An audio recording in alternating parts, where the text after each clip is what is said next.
సినిమాకి సంబంధించి ప్రమోషన్స్ కూడా అనుకున్నంత స్థాయిలో ఎక్కడ కూడా జరగల.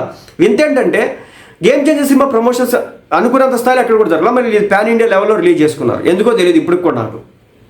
అయితే ఇలాంటి టైంలో ఆ సినిమాకి సంబంధించి రెండింటిని కంపేర్ చేస్తా ఒక సినిమా ఏది గేమ్ చేంజర్ సినిమా కింద పడేసిందని, అదేవిధంగా ఏదైతే సంక్రాంతికి వస్తున్న సినిమా బాగా పైకి లేపేసిందని, అదేవిధంగా ఆయన మీద జరిగినటువంటి ఇన్కమ్ ట్యాక్స్ రైట్స్ అని, ఇలా రకరకాల విషయాల్ని అల్లు అరవింద్ గారు మాట్లాడడం జరిగిందనమాట.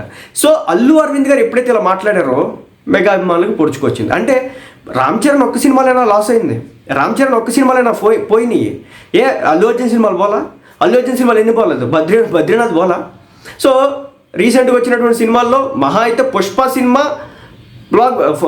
నార్త్లో బ్లాక్ బస్టర్ హిట్ కొట్టింది. మరి సౌత్లో అది ఆడిందో లేదు నాకైతే తెలియదు, కానీ మరి ఆ లెక్కలు మొన్న ఆ లెక్కలు చూసి వచ్చారంట.